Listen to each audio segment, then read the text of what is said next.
Association to order. We'll begin with the Pledge of Allegiance led by Senator Campson. I pledge allegiance to the flag of the United States of America and to the republic for which it stands, one nation, under God, indivisible, with liberty and justice for all. Alrighty. Chief of Staff Peterson, would you please call the roll? Senators Anderson, Barnett, Bollweg, Fry, Christoffels, Derenge, Duncan, unexcused, Holland, Howell, Jensen, Campson, Lopez, Mollison, Podell, Pulse, unexcused, Roca, Chemick, excused, Smith, Stein, Warfa, Diversity Liaison Alex, Communications Chair Ringenberg, excused, Finance Chair Delahoyd, Government Affairs Chair Hunt, Chief of Staff Peterson, here, Vice President Sierra, President Spear, AFA, AISA, BSA, GSA, Hero, IRC, LASA, RHA, Unified Council, UPC, Advisor Bylander, Advisor Schmidt, Advisor Willis. Moving on to adoption of the agenda. Are there any additions or corrections to the agenda tonight? Seeing none, is there a motion to approve? Senator Stein? So moved. All those in favor of approving the agenda, please signify by saying aye. Aye. All opposed? The agenda is approved. Likewise with the minutes from last week or a couple weeks ago. Are there any additions or corrections to the minutes? Is there a motion to approve? Senator Christoffels? Second. All those in favor of approving the minutes, please signify by saying aye. Aye. All opposed? The minutes are approved. All right. Moving on to open forum, item A, we have Sherry Landmark, Chief Wellness Officer, Mariah Weber, Director of Recreation and Fitness, and Tammy Lenday, Director of Student Health and Counseling.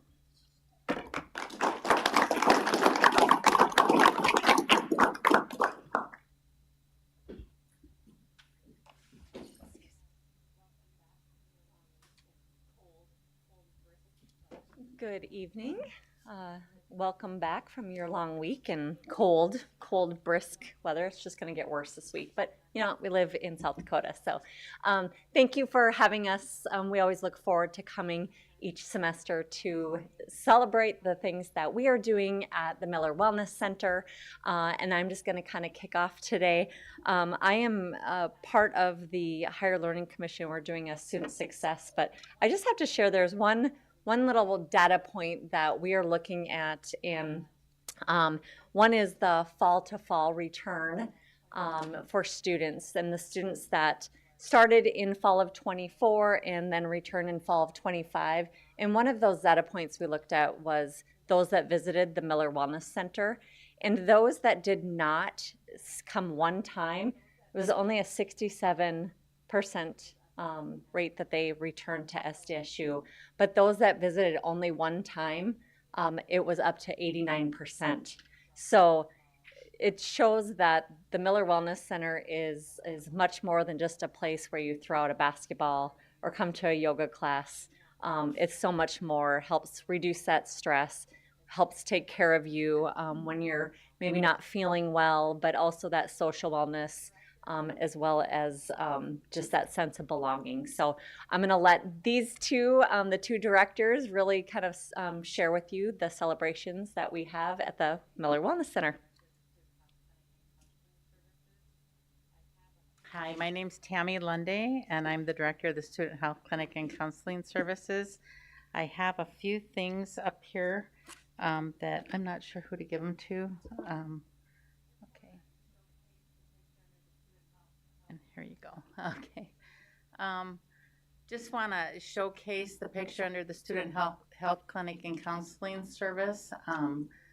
That is our new revamped group room. We have a beautiful group room in the Student Health Clinic and Counseling Center now for group therapy.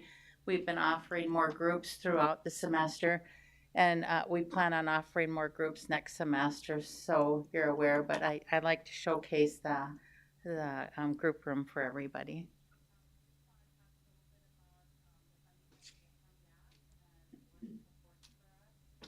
Just want to talk a little bit about the funding that we get from GAF and what it supports for us.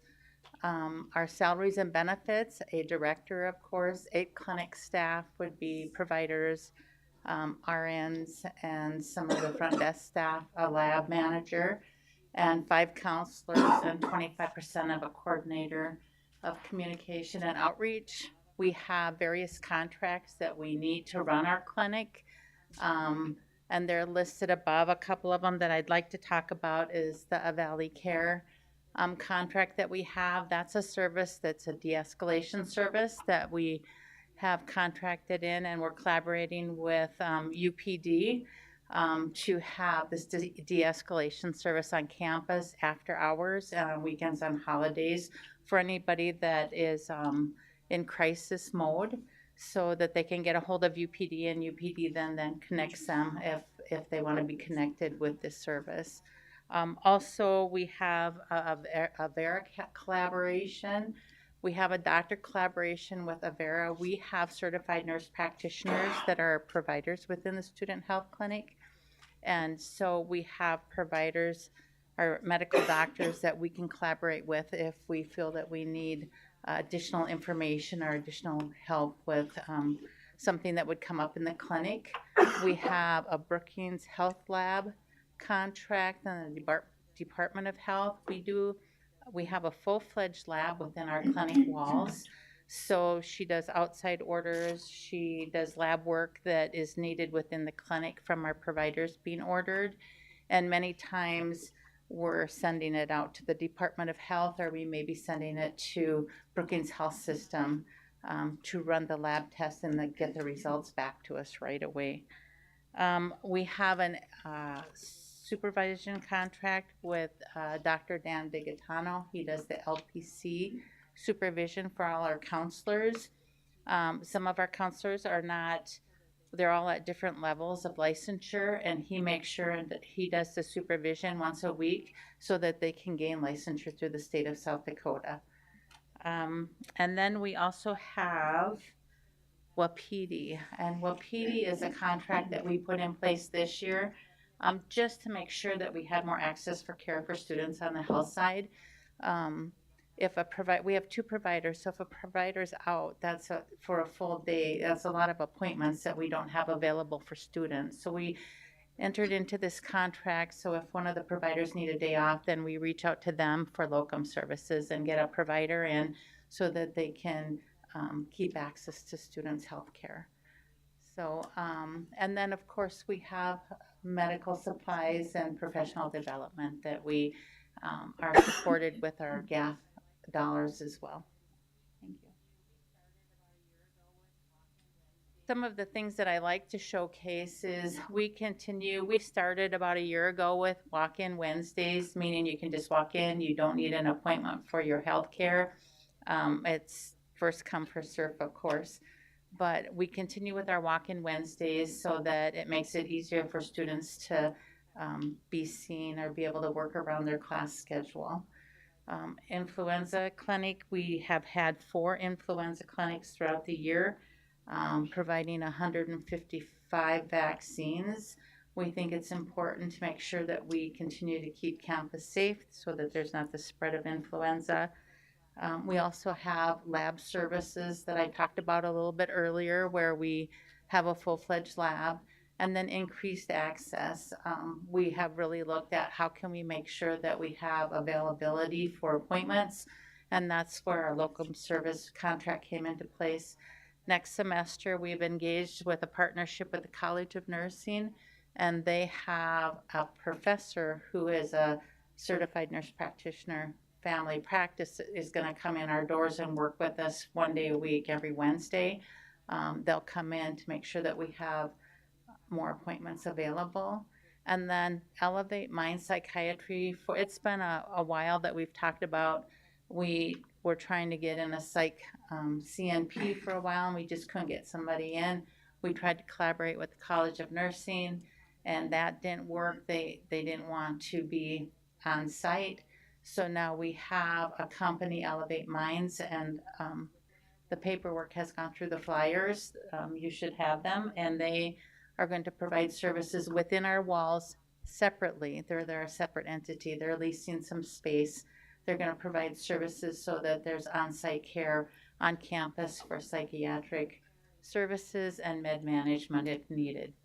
For the counseling center, we continue with step care. It's really proven to work well for us. We still have no wait list in the counseling center, so we have screening availability, walk-in screening. You come in, you fill out your paperwork, and then you're seen by a counselor. And it's a shorter appointment than a regular 50-minute session, but it's really a screening and looking at what do you need today and how can we give you a plan of action, collaborating with you while you're walking out the door, whether it be different resources or working with one of the counselors in our area.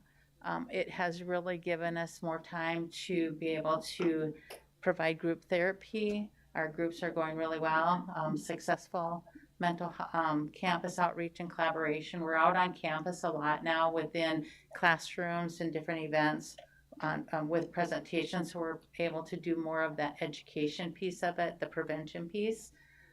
We have really stepped up our mental health check-ins. We now have included athletics as well. So looking at our numbers here, for our mental health check-ins, we to date since July 1, we have had 645 mental health check-ins for students. So that's all our counselors going to meet them where they're at and then checking in with the students. Also, our suicide prevention and awareness, we offer QPR training, and we've had 8 different sessions now with trainings. We've got the John Enck Memorial 5K. This is the 3rd year that we've done that, and it has been successful. I think we had 116 participants this year.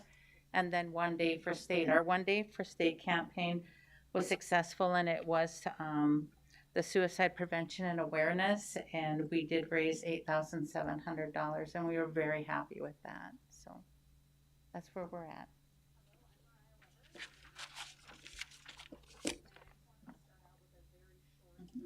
Hello, I'm Mariah Weber. I'm the Director of Recreation and Fitness, and I just wanted to start out with a very short 30-second video. I think it works. There's, you don't need to hear anything, so.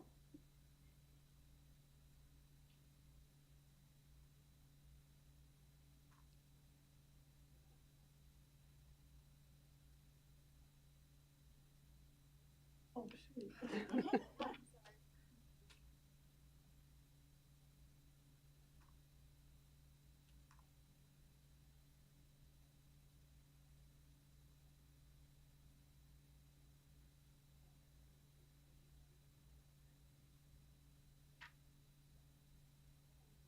Yeah, that's fine. You don't need to hear anything. Yeah. And we're going on court 1 right now. No, I had one of our student managers put this video together. It was really just to showcase how busy our facility is. I don't think you can really understand unless you're in the space from about 3 p.m. on, and it's showing how all of our courts are full. There were a couple videos of our full group fitness classes, our climbing wall, North Fitness floor. So it was really just to kind of showcase and show people, if you're not in the facility during those times, how much of an impact we're making and how many students are showing up for our services. So that was all, and you guys can watch it later if you can get it to work.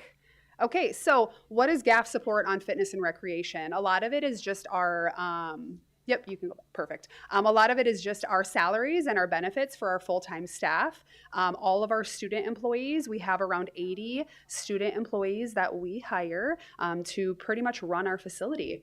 Custodian salaries, all of the equipment purchases and all of the repairs, lots of repairs because we have lots of wear and tear on them because of all of the students that we're serving. All of the utilities, building insurance, our athletic pool agreement. So we actually rent the space from athletics to be able able to provide swimming for our members. And our members are also our students, but we also have community members. So we actually pay athletics a fee every year to be able to rent that space to be able to provide swimming for our members, and then also like swim lessons and other things that happen in the pool. Of course, maintenance and repair of the building, and then our administrative cost recovery, or our ACR. And you can see here the GAF breakdown on the slide. The 2006 building bonds, those are the ones that just recently fell off, and I believe you will all be deciding where that money goes soon. So, okay, we'll take the next slide. I just wanted to kind of show, highlight some of the exciting things in our facility. So year over year, our facility visits have grown to 408,000 people, a little over that, an increase of about 12,000 visits, or a 3% growth. So this is very significant. Lots more traffic in the facility. Again, it means more cleaning. It means more things breaking. So it's just keeping up with all of that is exciting, but it's also sometimes a challenge. Group fitness, fall 25 participation reached almost 14,000 participants. We're up about 3,600 participants from fall of 24. So very strong engagement and very growing demand. A lot of our group fitness classes will fill up registration a week prior to the class even starting. Intramurals and sport clubs for fiscal year 25, we've had about 1,500 unique participants, an increase of about 100 from FY24. We've added 8 teams in flag football and 8 teams in basketball, plus a new bowling tournament. And then for our clubs, we've got 13 active clubs with 264 registered participants. So lots of activities going on in intramurals. Esports, this one's really exciting because we recently moved our esports space from the lower level of the Enrollment Services Center into our building, and this has really helped with participation. So it's increased from 584 to 813, so up 229 participants, or 39%. So lots of good things to celebrate. What are our current projects that we're working on? So we're repurposing one of our racquetball spaces. We're converting it. We're going to be calling it The Rack, and it's going to be a sport performance studio. So you can see a little sneak peek there on the picture. We have the flooring, and we should be moving all of the equipment probably in the next week or so, and that should be open for use probably second semester, but it will be used for our personal training space as well as our sport performance for our younger kiddos. With that, we're going to take Studio C, which is where a lot of our personal training equipment is now, and we're relocating Pilates. So our Reformer Pilates is brand new this year. It's very exciting, but we're going to be moving Reformer Pilates to Studio C. So there's going to be a dedicated Reformer space, and that has been very exciting because it's very new. We're actually one of the first in Brookings to have the Reformers. So if you haven't checked out a class, definitely do that. And then fitness area redesign, we're just going to be removing and relocating some equipment on both North and South Fitness just to improve that functionality and member experience. So we got rid of it's called our big Queen X. It kind of was on the North Fit floor, sat right behind the welcome desk. So that is no longer there. So we freed up some space, and we're just trying to get creative and get some new equipment in so that we can meet the demands of our members. Okay, that's all I have. Thank you. Awesome. Well, I will just wrap this up with University Wellbeing. Just some things that we are doing as a whole. It's Caitlin and I, a 2-person show, as well as we have a lot of help with the counselors and Fit and Rec going out and helping with presentations. But we do have an online presentation request. And this fall we have presented to nearly 4,100 people across campus, whether it's students, faculty, or staff, on any kind of wellness resources. We've partnered with Extension, Sleep, a lot of different things. Our financial literacy, of course, with our cash course. So that's been really a popular thing that we've really been trying to push, and we're really getting out there here this semester. We have our State of Wellbeing podcast, and that is launched every week, and that can be found on any of the Podbean, the Apple, I don't know all of them. I'm not that techie, but it's any of the platforms out there for your podcast. But our platform, we have 61 episodes out right now and over 2,600 downloads. So some popular ones, of course, stress and stress management, Anxiety are some big ones. If you go back, you can find some about finals week. So I suggest going out there, kind of peruse through, maybe find a few. There, many of them are 25 to 40 minutes, so not real long. You can, pop that in while you're taking some laps around the track or across campus. Our cash course, as I mentioned, is our financial literacy. It's a free course. You're self-paced. It's 12 modules that you can go in, create budgets, learn about credit scores, financial aid, all sorts of different ideas and thoughts of how to be financially literate. I've learned a few things, which has been great, and hopefully be able to help some students out along the way with that. And really just looking at those systematic changes of, at the Wellness Center, we have the sensory friendly hours. We shut off the radio a few hours a day, so it's quiet in there. So if you want to come and have a quiet time to come and exercise, we do that. Just our well-being syllabus statement we're working on with Dr. Erin Lavender Stott to create that might give an option for faculty and staff to put in their syllabi if they choose. Academic assignment due dates and times. Maybe not having them due at midnight, because as I tell some of the professors, you're not going to check or grade your papers at midnight. Why are you having them due at midnight, right? So have them due at a better time. My kids are college students, and they're like, Mom, why would you do that? Leave it be. But I think it's just better to get your sleep and change that. Our OntFlow implementation, which came from this room here, and I know downstairs here in the Union, they also have that, and that's been going very well in the Wellness Center. We have that in the spine, and of course, we are excited to partner with the Green Bandana Project here that will be starting this spring too. So really excited about the things that are going on with University Wellbeing.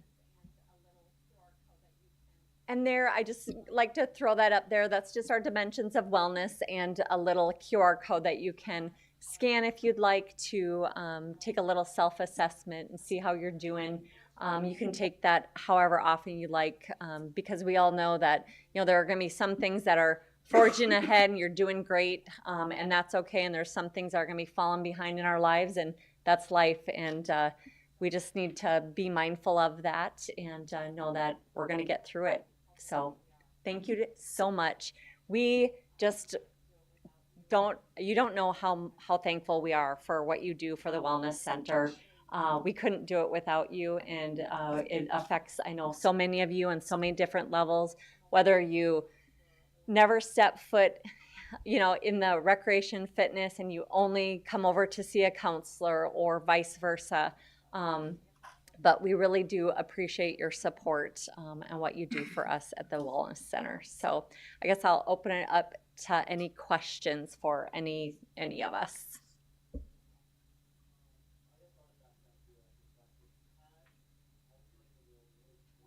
Oh, yes. I guess I'll just ask kind of a theoretical question. If you had all the money in the world, what is one thing you would add, or like you really want for our wellness center or counseling or something? One thing you really wish we could add. We'd all three probably say something different.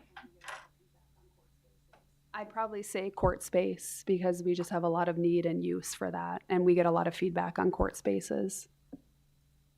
That's not super, super exciting, but that's what we hear.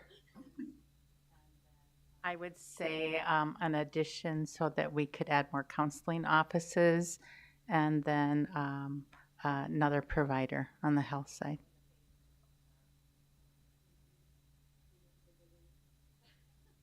Definitely probably a phase 3 to Yeah, maybe let's go bigger.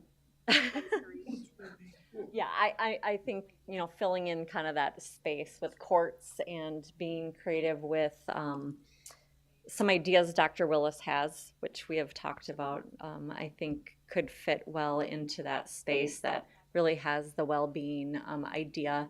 I just there's opportunity that can fit not just fitness, but also if we would expand courts then there's opportunity to expand Tammy's area, I think, on that side of the house, as well as just implement maybe other areas with our financial literacy and just wellness in general.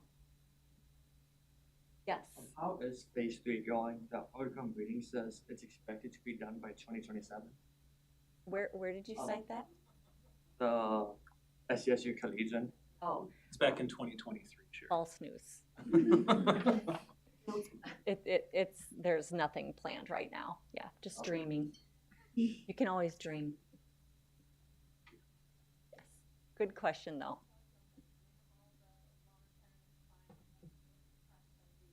Okay. My door's always open. I'm in the hall of the Wellness Center in the Spine, across from the, does other people do that? Across from the vending machines. If my door's cracked, come on in. I'm available. I'd love to hear what your thoughts are about what we might need at the Wellness Center. So thank you.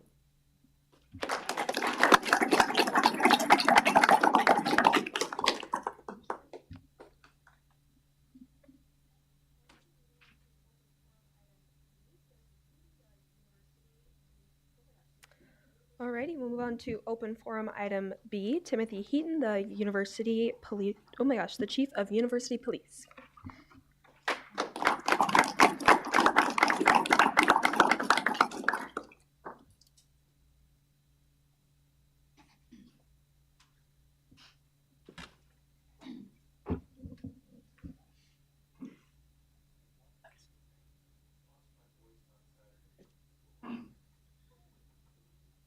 I apologize in advance. I lost my voice on Saturday working the football games. It's a little quiet. I'm here to, I guess, answer some of the questions that this group has for me. So I don't know what kind of, I don't have a presentation, so I'm open for questions.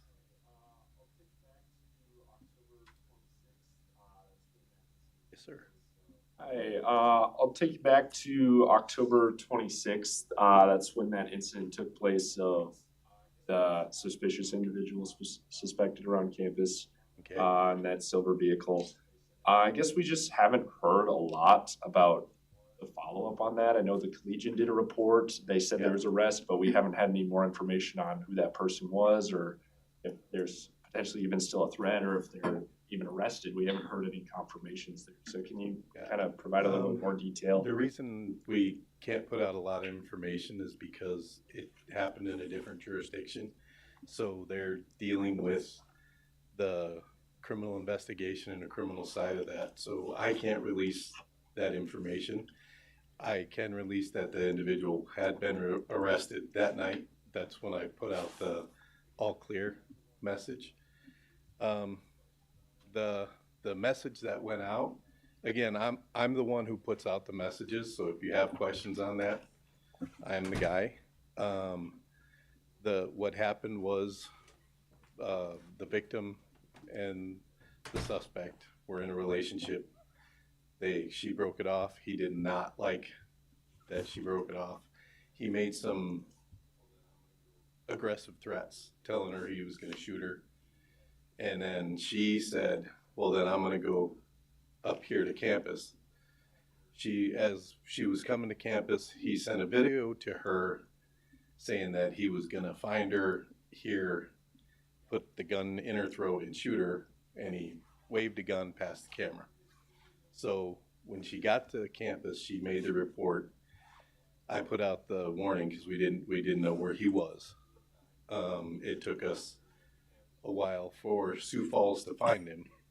But in that meantime, I wanted to make sure that the campus was safe and that everybody was out looking for the suspect.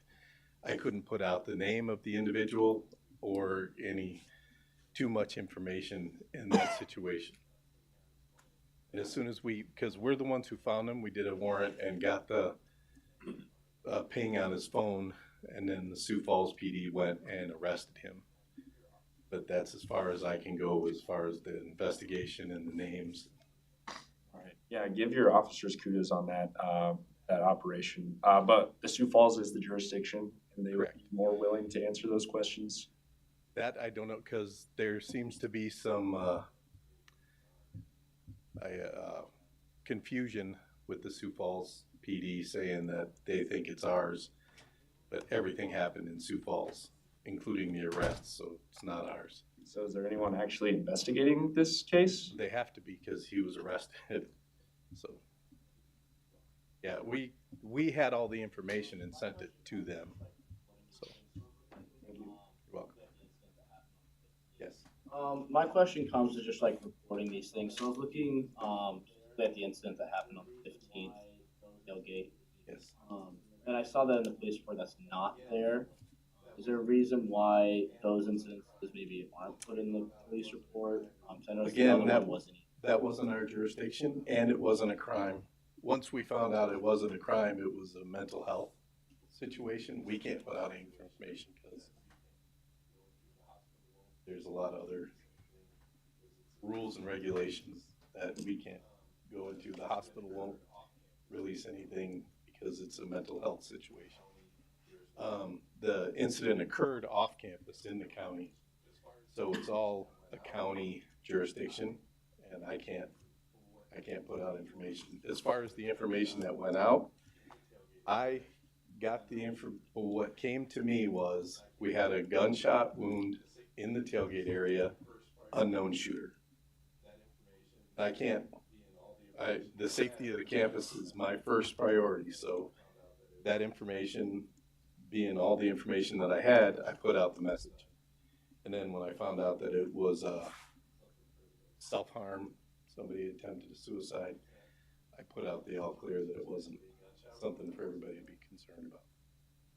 But I can't, in a situation, especially a gunshot wound, I wasn't gonna wait around just in case we had an active shooter and people needed to hide. So At this point, we're kind of starting to see a common theme about when something happens that like might be Yes, on ma'am. campus and I campus. think at this point, we're kind of starting to see a common theme about when something happens that like might be on campus and campus is alerted and it ends up being in a different jurisdiction, but that leaves students with a little bit of confusion. Would it be such a thing to, after an emergency alert was sent out and then the all clear was sent out, once you have more information to maybe send out a third message and say like this is not our jurisdiction, or like somehow communicate when something isn't like your guys' responsibility necessarily, and that it'll be handled separately in somebody else's jurisdiction? I mean, I could see doing that. I think it would just help with some of the communication issues, and then if people like the collegian members would maybe want to write a story about that, they know who to contact directly and then see what information would be available. Yeah, it's those decisions would have to go through. There's a lot of people that I have to talk to for something like that, but I can definitely see the point. Just to kind of piggyback on what Senator Stein says, has your office has never considered having Yes, sir. Just to kind of piggyback on what Senator Stein says, has your office has never considered having a public affairs officer or assigning someone to that duty? We don't have that many officers, so we all wear a lot of hats. I'm the one that makes the decisions, but again, I have to go through the university council, the president's office, everything after the fact. I'll deal with the emergency when it happens. So the incident as it is going on, I deal with it, and then afterwards, there's a lot of lawyers get involved, and I get a lot of questions and a lot of people that I have to deal with. So I can't. Then it turns into me not being able to give a full answer. Right. Don't you think that having a public affairs officer on staff or assigning someone to that duty would help clarify that up and make your job easier and even clarify some of the confusion that happens with communication after the fact? You know, again, all the information that I put out is all that I can put out. So I would be that person. Other than that, I don't know. I've got 14 officers counting me that are full-time. So everybody's already wearing a lot of hats. That, you'd have to deal with me, I guess. Yes, ma'am. I just want to say thank you for all you and your staff do to keep our campus safe. We really appreciate it. You're welcome. Thank you. Somebody else? That was me putting out a question. Oh, okay. Kind of unrelated. I had a student feedback one time for students getting back late at night that may be walking from Big East all the way to the residence halls. Is there some sort of option for them to have an escort to their dorm via UPD? We do have escorts. Okay. Yeah, you just call the office. And it, again, with our numbers, it's dependent on if we can. Yeah. But yeah. And someone would just have to call the UPD office, Yeah. and then they would be. Plus, we have surveillance cameras also. Mhm. So if somebody was walking, we would be able to watch them on the cameras if I don't have an officer available. Okay, okay. Thank you. Welcome. Hi. Oh, yes, ma'am. First off, I also want to say thank you. I really appreciate everything you've done to keep us all safe here. I guess my question is more broad. Obviously, I understand that not everyone knows how jurisdiction lines work and how that works, with especially policing, but I was just curious if you had any insight on, as now I guess the modern university has had more concerns with safety than years prior. I guess what specifically has our university police team done differently than like other universities, or how are you actively, like, are there any new measures that you're taking to, as years go on, or what you have for upcoming years? Do you have any plans to expand that?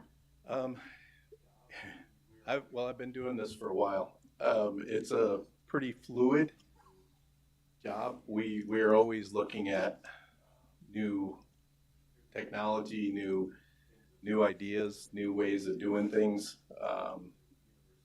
Through the years, things have changed quite a bit in the university police.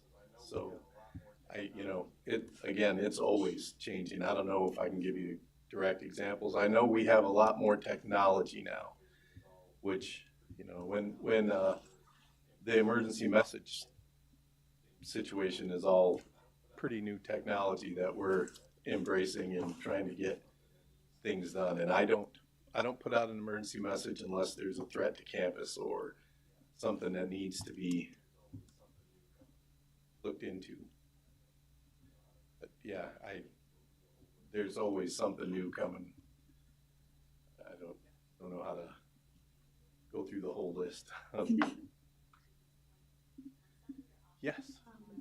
Maybe you can talk a little bit about, and maybe to this point, some of your officers have had some opportunities to participate in some really good training of late, and have some pretty significant expertise and experience that has really enabled our police force here on campus to be that much more good. And so I know that we have individuals trained in kind of training emergency response, but talk about Officer Orlog and his training.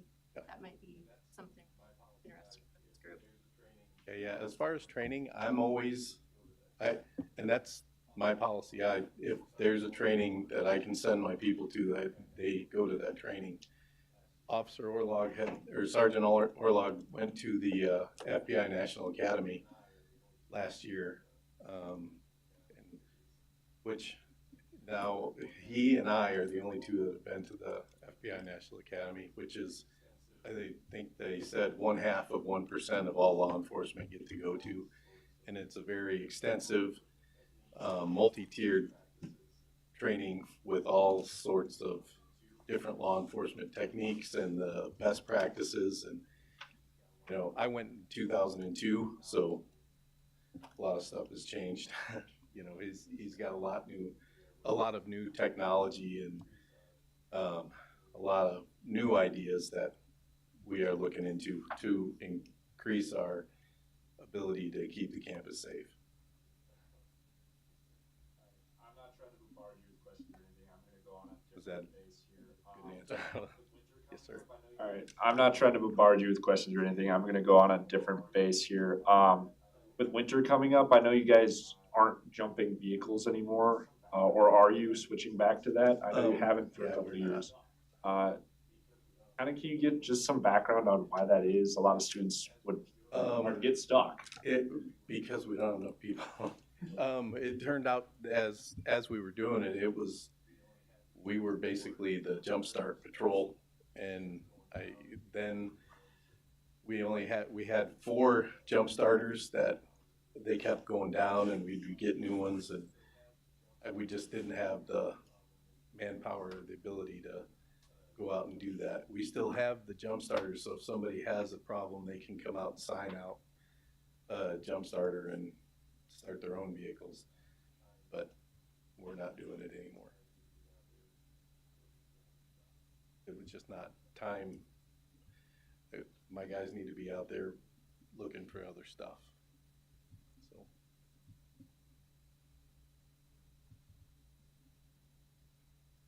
Any more questions?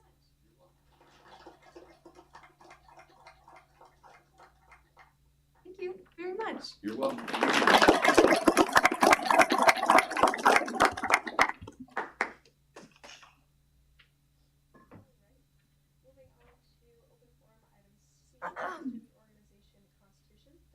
All right. Moving on to open forum item C, Student Organization Constitution. The Saudi Student Association Club Constitution is on our agenda.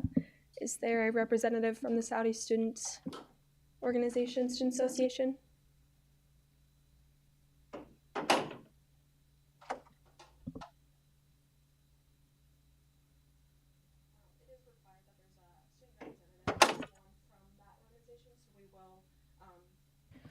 It is required that there's a student representative, at least one from that organization, so we will kind of bypass that agenda item. Yeah, we'll just move past that.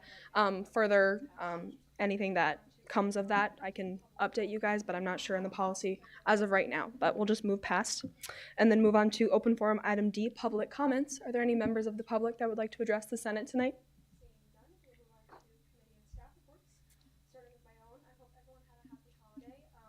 Seeing none, we'll move on to committee and staff reports. Starting with my own, I hope everyone had a happy holiday. I know that the break was very refreshing for me, but it was a little hard to come back to Brookings. Starting with kind of, since we didn't have a meeting last week, this is going to be a little bit of an overview of the past couple weeks. We had our executive socials event on Saturday the 22nd. We had 52 people in attendance and 32 clubs represented. This was really good turnout for us, and we were really excited with all the feedback that we got. We did kind of an art walk that provoked questions and collaborations and conversations. And then we spent the last 15-ish minutes just kind of doing a Q&A and asking, what can Student Association do for you? What questions do you have? And we got some good feedback and also some things that we might need to change for next year that we're excited to take on. In addition, on Friday, the 21st, Vice President Sear and I met with Vice President Willis and President Dunn. And then I just kind of wanted to give you as an update. Our last meeting, I had mentioned that the GAF vote would be on this week's agenda. However, we're just waiting on some feedback from the university leadership, and that will be coming. As of right now, I can't give you a definitive timeline, but we are for sure still doing a GAF reallocation this year. We just want to make sure that everything is straightforward. That being said, folks on the GAF reallocation task force, please expect a email from me so we can meet sometime this week, if not before the semester, hopefully this week. President Dunn also mentioned that he went to Sioux Falls and met with some of the fifth year or P3 students in the pharmacy program and talked about kind of some tuition and questions that they had, and he was excited to look into that as well. And then kind of just wrapping up that meeting, he emphasized again how proud of SDSU he is and proud of the students, and it's always a pleasure to have Student Association at the table. Finance Chair Delahoyte and I are currently updating the applications for applying for all of our funds, and as well as the GAF budgeting guidelines. This is something that has come out of Finance Fund Time, but doesn't necessarily require a Senate vote. And then, as you might know, on the agenda tonight, we have our finance amendment. This is the second amendment and final amendment that the Finance Fund Time Task Force is proposing. We can walk through that when we get there, but this is essentially one of our goals when we set at the beginning of the year was Senate reporting and how we were going to go about that to prevent future confusion and or, ensuring a smooth process as well. Next week, we will have a meeting. It will be our last meeting of the semester, and it is Christmas holiday upcoming. So we encourage everyone and we ask that everyone please wear Christmas attire or whatever holiday you celebrate. And then we will have a fun meeting next week before we all take off. Well, first we have to take finals, and then we'll take off for a holiday break. And that is all I have. Vice President Sierra? Yep. At-large application is closed this afternoon.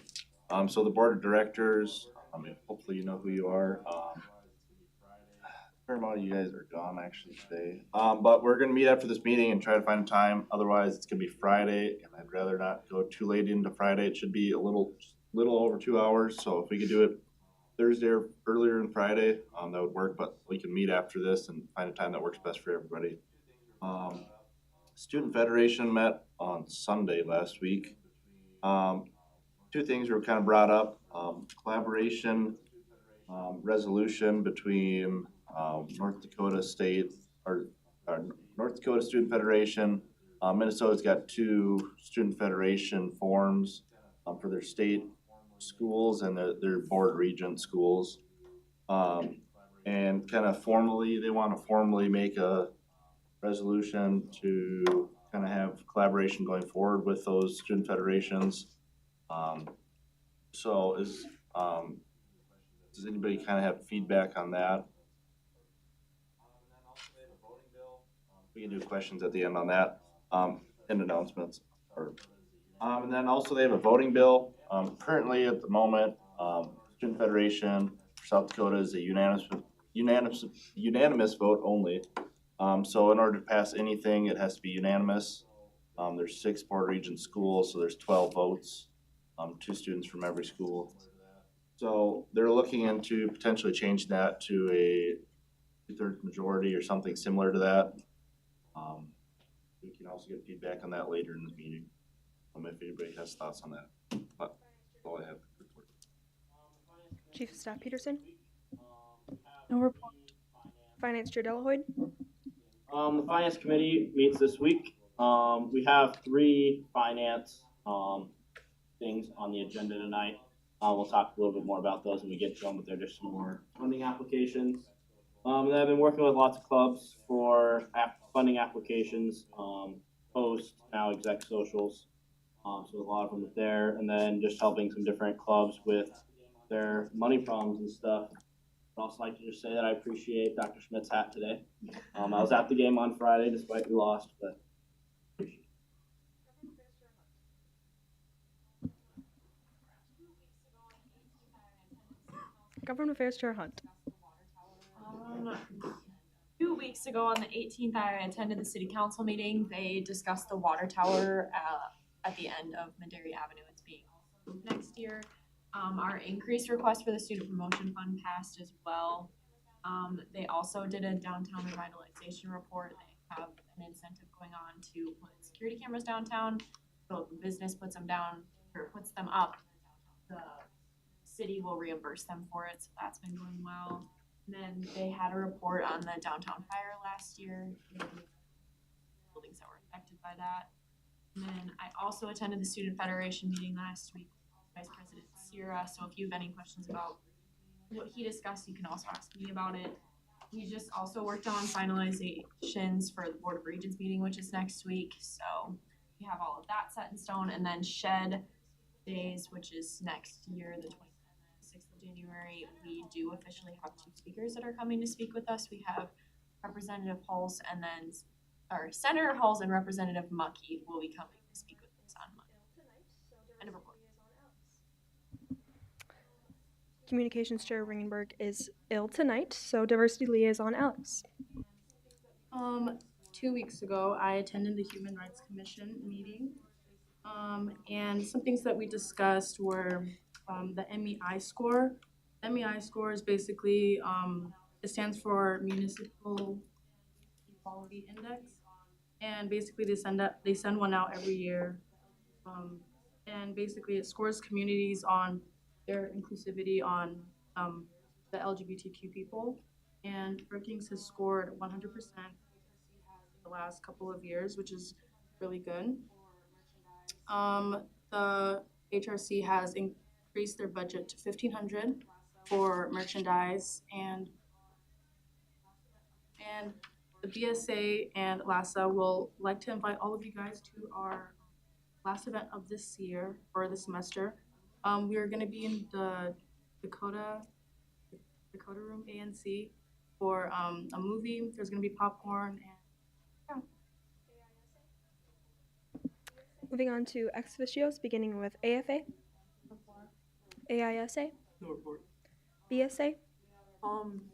Last week on Thursday, or 2 weeks ago, whatever it was, we had our Friendsgiving, and that was a good turnout. A lot of people showed up. We had some good food, and a report. GSA.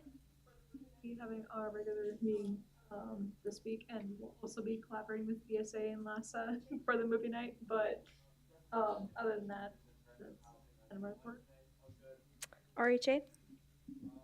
We got to speak with Becky Peterson, the Director of Housing and Residential Life today. That was good.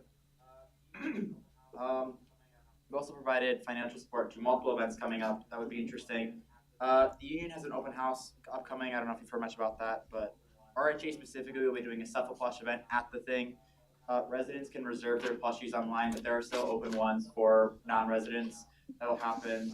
That'll be happening on December 4th. That should be this Thursday. The Suffolk Plush stuff begins around 4:45 for reservations. You should get an email about that if you are a resident. And then I think 5:30 is when it opens to the public. We're going to also provide financial support towards Winter Wonderland, another activity that's going on next week on Tuesday. Should be a bunch of carnival games happening in the ballroom right before Dead Day. Great way to wrap up the semester. And a report. LASA. We're collabing with BSA and GSA for the Into the Spider-Verse movie. And we also just decorated our tree, so vote for it. It's beautiful. IRC. No report. Hero. They are having their final event next Tuesday, and they're making tie pillows to donate, and then they're doing a Christmas party. Unified Council. We had our mental health speaker, a very good turnout for that, and the speaker did a phenomenal job. United Council. Piggybacking off that, we had about 200 students, so we were very pleased with the turnout of that. On the Panhellenic side of the Unified Council, we completed elections, and so I'm excited to announce we'll have a new ex officio. Sydney Morgan will be joining us at the beginning of next semester. End of report. UPC. So our packing event 2 weeks ago was really successful. We had around 20 people who came and helped pack bags, which we donated to Margot's place. Then we had a successful allocation meeting a few weekends ago where we passed 16 events that we'll be putting on next semester. And then this week we have our last event, which will be board game night. And that's taking place tomorrow, 9 to 7 at the market stage, I believe. And then we are helping at the Union open house this Thursday, and we will be putting on the bingo and the report. Moving on to advisors, Advisor Bylander. I spent the weekend watching a football game and writing 6 letters of recommendation. Advisor Schmidt. Can't top that, but wear your hat, stay warm, as I always say. Sorry, I'm not. My son goes to Nebraska, that's why I have the hat. I knew they lost. That's about it. So. Yeah, I do have a Jackrabbit hat actually. Matches it, doesn't match. No, I just didn't have that one handy for me.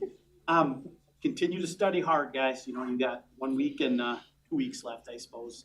The finals in maybe a few days for some of you if you have a extra final. So, yeah, finish strong. See you guys next semester. Well, I'll see you next week.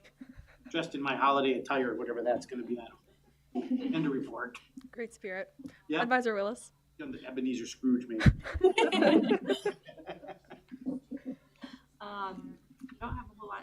report, there in Handshake, there are some new student positions that are being advertised tied to the digital accessibility work that we are. And so we are essentially hiring a team of students that will help support the university community and all of the different departments with bringing their content up to the digital accessibility standards. If you or someone you know is looking for a part-time job and is interested in doing some of that technology work, maybe even learning some new skills, kind of providing troubleshooting and different things, have them check out that posting in Handshake for the digital accessibility tech work.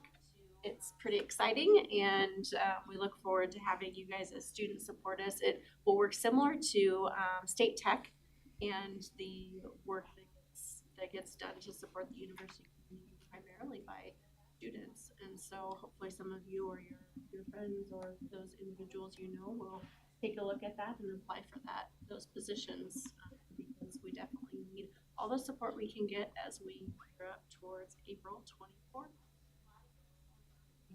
To go. A lot of things going on, but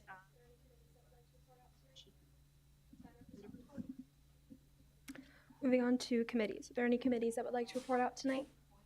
Senator Christophels. The parking and traffic 2 weeks ago. 3 main points. First of all, they're looking to extend the dates earlier into the summer, so that way people who come back to school early can get their parking passes and park without being ticketed, specifically like CAs, grad students, and also some faculty members. They're also looking for more ways to make visitor parking more consistent for people who visit different parts of campus for giving speeches to classes and things like that. So if you have any ideas about that, go down to the parking and traffic office, let them know. And last but not least, we had a winner of the cup this last week. Dominic forgot his cup, but he won the I Read parking and traffic. To be clear, it's literally a cup that says, I read the parking and traffic regulations. It's very cool. Yep. Senator Bolweg. On November 19th, me and Senator Christophels represented SA at the Intercollegiate Athletic Committee meeting. Justin Sell was kind of the main, our AD here was kind of the main guy who talked to it, and just a few things talked about student athlete well-being, a lot about NIL, name, image, and likeness, how we can retain our student athletes, where that money's going to be coming from, kind of. Couple stats, we have 540 student athletes on campus here, over $200 million in athletic facilities on campus. Our athletes, now we have a 3.37 GPA among our student athletes. And then one of the big things we talked about, we got a very generous gift from Dakota Layers. So they kind of advertise at football games, egg company, but we're going to be putting up a soccer facility. It's going to be on the east side of the football field, and that's hopefully going to start this summer. Board of Regents and legislative approval, but exciting stuff. So, end of report. Senator Roca. So USAC met on 20th November. We talked about Larson update, which was also talked by financier Deloitte, we also talked about the survey feedbacks and how they are getting positive response on campus, and we also talked about Thanksgiving hours, but it already passed. So, and the mobile ordering is expected to go up. So that's all we talked about. Other committees that would like to report out tonight? Just going to do a little recap on the Accessibility Task Force that met on the 18th of November. We had Jeff Holmes and a Senior Associate Athletic Director join us. We kind of just had a conversation about the student at the beginning of the year that came and represented us, Megan Rizak. She's been very involved in this whole process, and we've been very grateful to have her. We had some insights on maybe why that issue was caused and what we can maybe do to prevent it in the future. And Jeff was very responsive, very similar to Justin Sell, in saying that students are a high priority in athletics, and our patrons at Dana J. Dykehouse Stadiums definitely deserve that respect. We also have kind of set up a future plan in who we want to attend the task force in the future. We have a class coming to our couple students from a class who have worked on a project regarding ADA, and they have some ideas that they want to share with our task force. And then other people on our list include facilities, libraries, and there's one other that I'm parking. And that was the ADA task force a couple weeks ago. Any other committees? All right, any questions for any of the reports tonight? Senator Howell. Yeah, I was curious how many applications we had for at-large senators. We had, had 10 applications and 7 completed intern banking. So 7 interviews. Any other questions? I just kind of briefly wanted to comment. Everyone is familiar with what Student Federation is, correct? It is totally fine if we aren't. Good? Okay, cool. I just kind of wanted to emphasize Student Federation is something that we don't talk about a ton, but it is still very much important.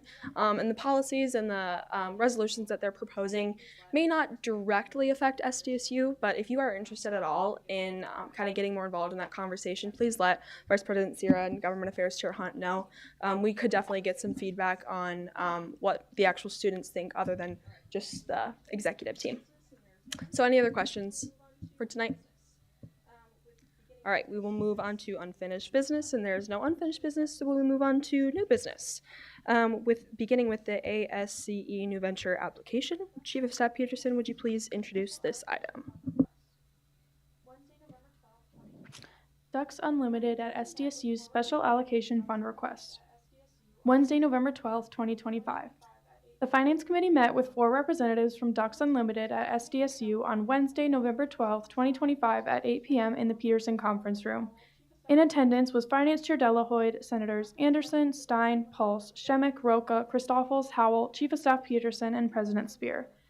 After discussion with the Ducks Unlimited representatives, the Finance Committee arrived at a recommendation of approving Ducks Unlimited at SDSU's Special Allocation application, awarding them an amount of $1,800 from the fiscal year 26 Special Allocation Fund of $8,500, leaving a remaining balance, if approved by the Senate, of $4,200 for the remainder of fiscal year 26, which runs from July 1st, 2025 through June 30th, 2026.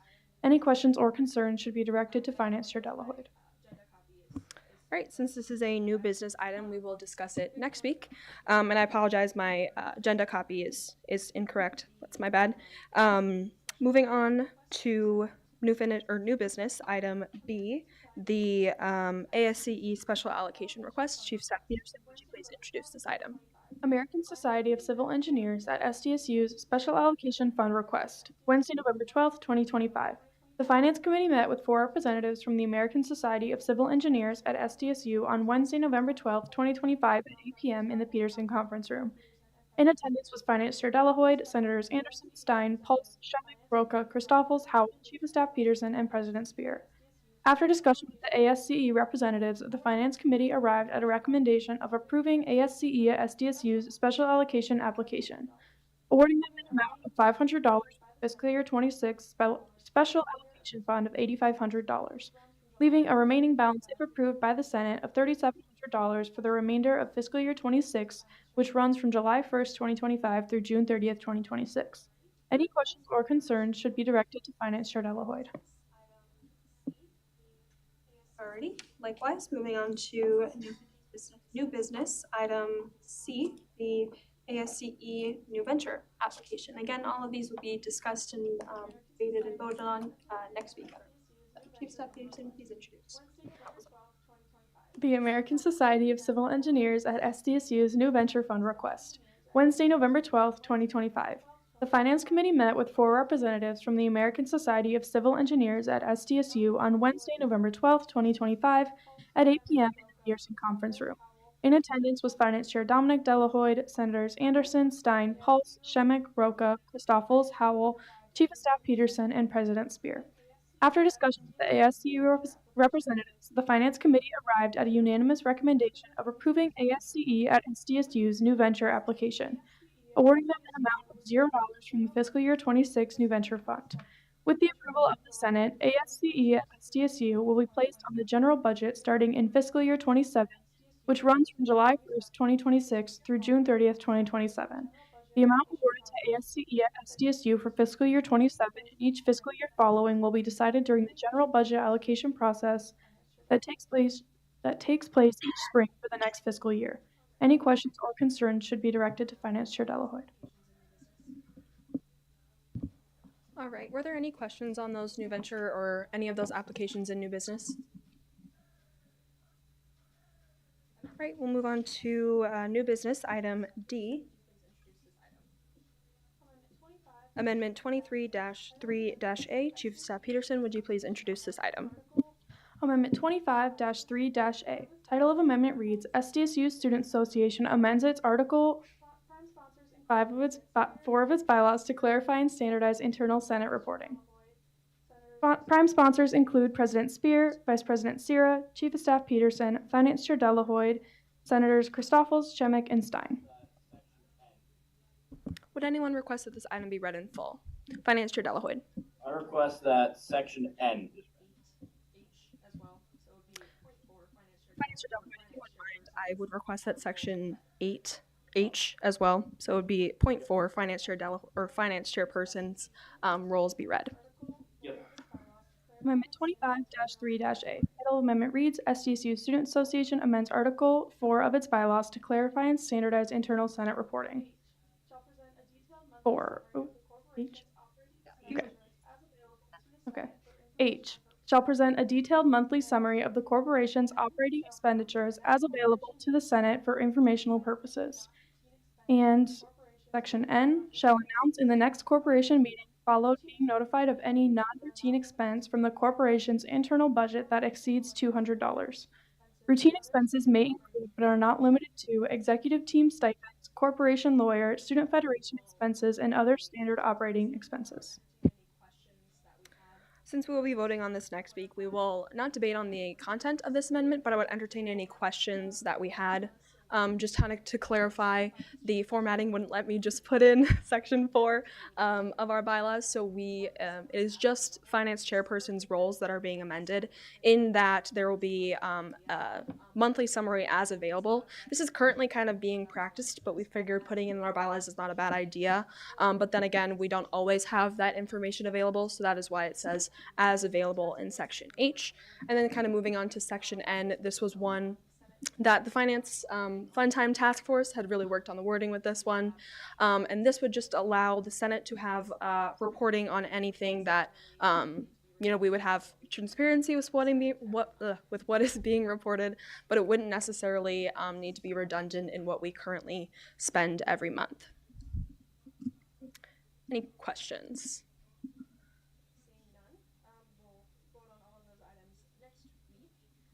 All right. Seeing none, we'll vote on all of those items next week. Moving on to topics for future discussion. Are there any topics for future discussion tonight? All right, nothing? Seeing none, we'll move on to announcements. Any announcements for tonight? Chief of Staff Peterson. You do have office hours this week. It is your last week of office hours for the semester, so please complete them. Thank you. I'm just going to make a couple of myself. Remember, if you guys have Christmas or holiday attire next week, please do wear. And in addition, the Board of Directors, please briefly just come up after the meeting so we can get a time scheduled for those at-large interviews. Again, that's a good 3 hours, so we want to make sure that we get that on everyone's schedule. Other announcements? All right, is there a motion to adjourn? Senator Howell. So moved. All those in favor of adjourning, please signify by saying aye. Aye. All opposed? We are adjourned. For your hats, everybody.